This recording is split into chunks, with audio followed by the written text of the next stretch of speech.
way you see things is only the way you see things. It's not truth. The thoughts that you have are only your thoughts. They're not truth. I think that's hugely liberating. And I think when I think about myself even like 5 years ago, before I started meaningfully seeing things that way,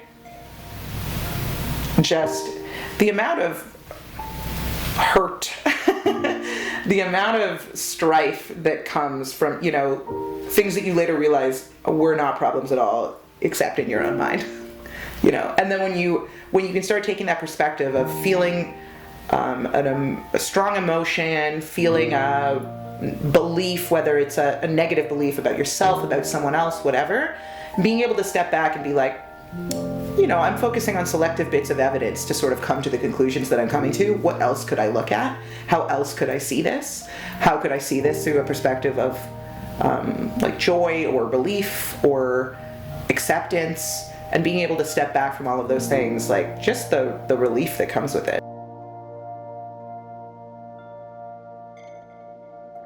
When I look at my life, I think about how I followed a certain path. You know, I went to school and got good grades and was very involved in the student council and just took advantage of everything, but really following a certain path. I went to university right after high school, and I went to the best journalism program in the country, and I really got involved there, and again was very, you know, wanted to have good grades and just to be a good student, and that was very important to me. And even after that, I knew, okay, I have to get a job, I have to follow this path, working at a university, and it was something I could have done for the rest of my career. But as I was working this job, I just felt like something was missing, like I wanted more. And I was really learning about Judaism and kind of connecting to my roots during that time.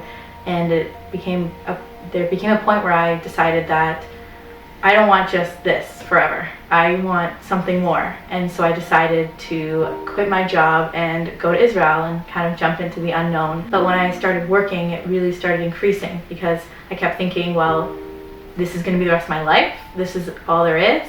I thought, you know, I just had this feeling of there has to be more out there. I want to see what else is out there. Maybe there isn't, but I at least want to give myself the time to try and to see what else is out there before I feel like this is it for me. This is what I'm doing forever.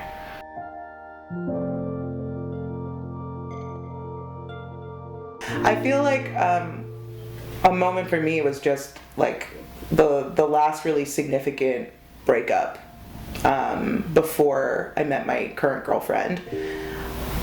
I was just so fixated on this guy. It was long distance, and I was just like so convinced that this was like the thing that needed to happen for both of us, that we had this like purpose, this meaning for each other. And when the breakup came, it just devastated me, and I was just so depressed. I was so like you know, I think people talk about this in a lot of situations, the idea of like grieving the future that you thought you had. Like even when you haven't lost a thing in your material life, if you have this vision of how things are going to go, then you get new information, there's a grief that comes with just this fantasy that you had of how things were going to be. I was in this deep depression, grieving that thing, and being able to step back, and that, I feel like that for me, that was the crucible where I like learned how to, is that the right word? Learned how to shift that perspective of being able to, something that felt so core to how I saw the world, losing that, and then being able to realize like, oh, I'm still here, and then being able to look at it from different perspectives and realizing like, I wasn't wrong. I think we did have purpose. I think there were specific things we needed to bring into each other's lives, and we did them. And that didn't mean that we had to be together forever.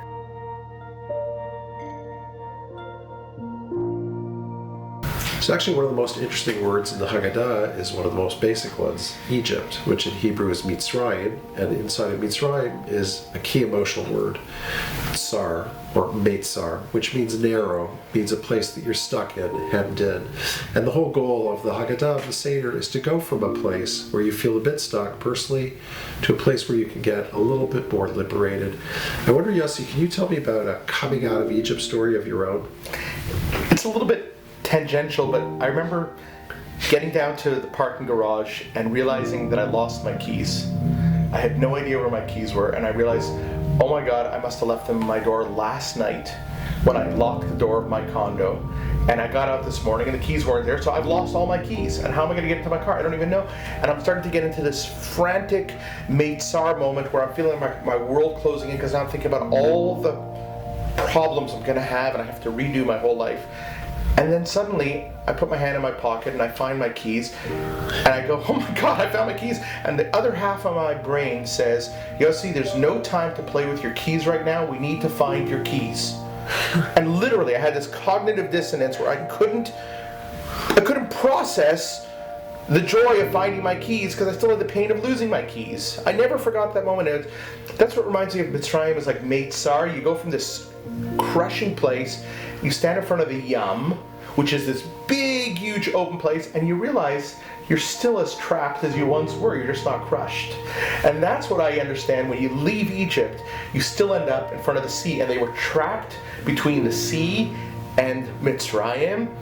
That to me is the beginning of Exodus, where you're still feeling trapped and you don't give yourself a moment to realize you're no longer trapped. And that is how I start and feel Pesach, starting from a narrow place, being blocked, and then you need to further engage so that you open yourself up to real freedom and redemption. And that takes a long time for them. It doesn't happen immediately.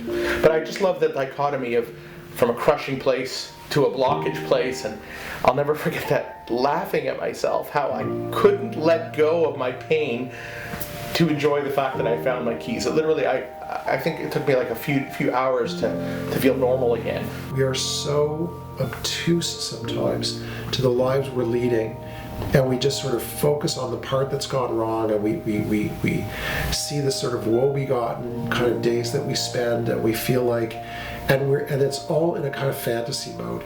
Now I'm here, but if I have the right job and the right partner and the right amount of my bank account and the right it's gonna, my horse is gonna come home. And it's such a kind of corrupt way of thinking, this idea that there's a binary, either I'm in this sort of bad state and then I'm gonna get to this great state. And I love what you said about the keys, because it really is that. It's not like you go from, oh, I'm in a terrible state, oh, I'm in a great state, because the mind doesn't catch up, does it? It's like, it doesn't catch up, and you think, okay, what do I have to worry about next?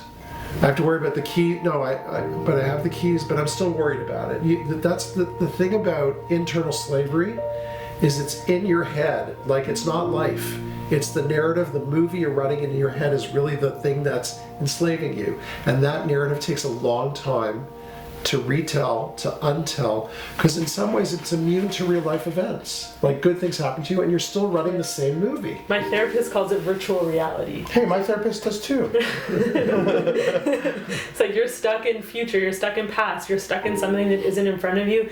That actually drains your energy. And if you can actually be in the present moment, and sometimes that looks like saying, my mind is ruminating, my mind is off somewhere else, like I'm going to eat a bowl of soup and I'm going to do my best to be in my, be with my bowl of soup, or even sometimes Netflix can be the thing that'll snap you out of that and just kind of bring you back so you can recollect your energy. And I think what's beautiful about a holiday of liberation, as we kind of go between the personal, psychological, and the sort of material freedom in the world, is that the more we can bring our energy back, the more we can not be in virtual reality, and we can sort of free our minds of the game that our mind sort of tries to play on us, the more we can then have enough energy to be in the world, to love each other, to give, to contribute, to work, to do that. You can't do that when you're running on empty.